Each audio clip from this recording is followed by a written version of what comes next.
over that area where we have. But that's always been uh, evidences of sea turtles around here. And there's always been sightings of a lot of sea turtles. Here locally they are called caguamas. Okay? And interesting, there was a culture of eating caguamas. Yeah, it was a major part of the diet of people around here.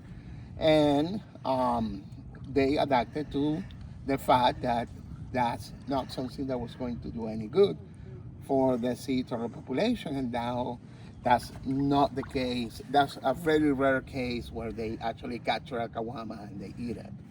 Okay? And they were talking about it used to be posh to eat the sea turtle eggs. Yes. It was in But vogue to not, do not that. here. Not Not here. in Baja. Okay. In other places of the Pacific coast of Mexico, like Oaxaca, they still do. Okay. But that's because on those areas they have arribadas. Arribadas is when a whole bunch of sea turtles come out and put their eggs at the same time. Right. Okay. So the truth is that collecting a couple of eggs will not really disrupt anything. Okay. The problem is that we're humans, right? So if we allowed a couple of eggs, then we will take the whole entire thing. And how do we know? Can you show? How do we know that this is a sea turtle vertebrae? Okay, What tells us? first, the density of the bone, okay?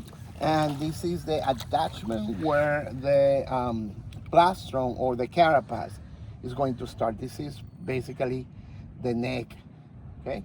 It will, we're gonna have more vertebrae over here, and then the plastron will start over this side. And you will find that the ribs of the sea turtle have the shape of the carapace, okay? But it's a very heavy one. See? It's a very heavy one. It's a density very important. See? It's not light at all. No? No. It looks light. Yes. So to finish with our mangrove, look at all the seabirds that we have around here. Mm-hmm. So the shapes that I can recognize around here, we have some terns, okay, that are these funny seagulls that have like an eye flash.